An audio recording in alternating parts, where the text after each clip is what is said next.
વાવની ચૂંટણીમાં જંગ જામતો જાય છે। ભાજપ અને કોંગ્રેસના નેતાઓ એકબીજા પર આક્ષેપોના તીર છોડવામાં કોઈ કસર નથી છોડી રહ્યા। ત્યારે શક્તિસિંહે ભાજપના નેતાઓને તોફાની ટપુડા સાથે સરખાવતા હવે વિવાદ ઉઠ્યો છે। સાંભળીએ શું બોલ્યા હતા શક્તિસિંહ કે જેને કારણે ગુજરાતની રાજનીતિમાં એક નવો વિવાદ શરૂ થઈ ગયો છે।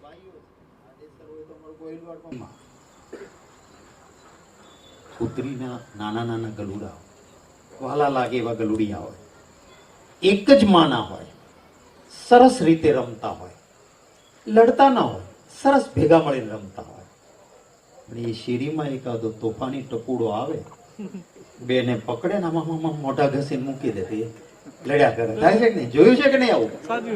હા કે ના? આ ભાજપમાં ટપુડાઓની ફોજ એ આવશે, આપણા ભાઈઓના આમાં મોઢા કરીને મૂકી દેશે।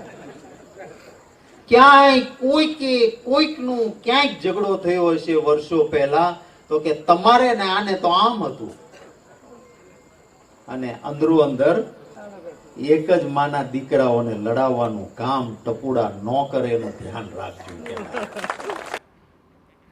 તો શક્તિસિંહના ટપુડાવાળા વિવાદનો ઠાકોર નેતા અલ્પેશ ઠાકોરે સણસણતો જવાબ આપ્યો। અલ્પેશ ઠાકોરે કહ્યું કે કોંગ્રેસના નેતાઓની મતિ ભ્રષ્ટ થઈ ગઈ છે। આટલા સિનિયર નેતાઓ જે પ્રકારનો વાણીવિલાસ ગાલીગલોચ કરી રહ્યા છે, આ પ્રકારની રાજનીતિથી ગુજરાત અને દેશને શું સંદેશ આપવા માંગે છે? આ રાજનીતિ કયા પ્રકારની કરવી છે તમારે? જે પ્રકારની હલકી માનસિકતાથી વાતો કરવી, જે રીતે ગલીના ટપોરીઓ જેવી ભાષા વાપરતી, હડકાયા કૂતરાની જેવી રીતે કડવા નીકળતા હોય એ રીતની વાત કરવી, મને લાગે છે કે આમની મતિ ભ્રષ્ટ થઈ ગઈ લાગે છે। અને આટલા સિનિયર નેતાઓ આવા પ્રકારના શબ્દો વાપરે, માનું છું કે આ રાજનીતિ માટેના સારા સંકેત નથી। વાવની ચૂંટણી ભાજપ અને કોંગ્રેસ બંને માટે પ્રતિષ્ઠાનો જંગ બની ગઈ છે। ત્યારે આ ચૂંટણી જંગ જીતવા બંને પક્ષના નેતાઓએ હલકી ભાષાની સાથે હલકી રાજનીતિની પણ શરૂઆત કરી છે, જે લોકશાહી માટે ચિંતાજનક છે।